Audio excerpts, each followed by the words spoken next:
Are there too many foreign students in Quebec? In the last decade, the number has jumped 140% to reach 120,000. The immigration minister says it's too much. We will reduce the numbers with some criteria that are well chosen. And we don't want to reduce just to reduce.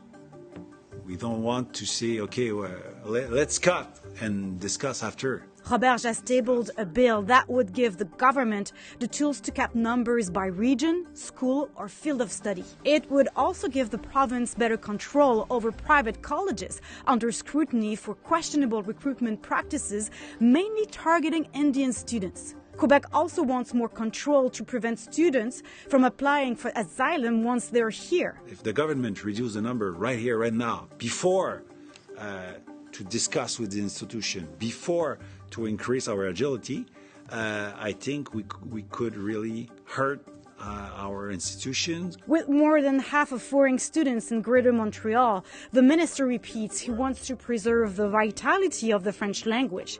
He had this message to Anglophone institutions. So everybody should analyze this carefully, and I don't think they have to be afraid.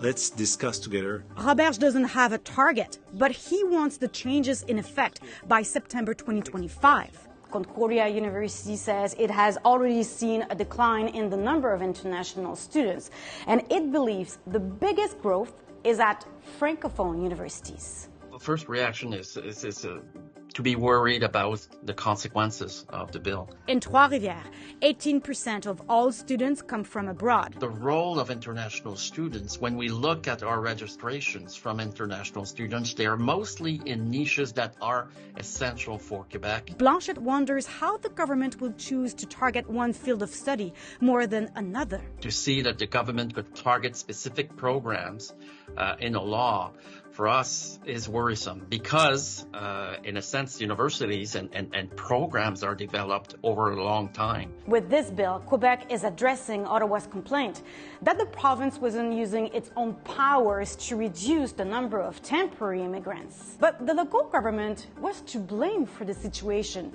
since it boosted the number of acceptance certificates for foreign students.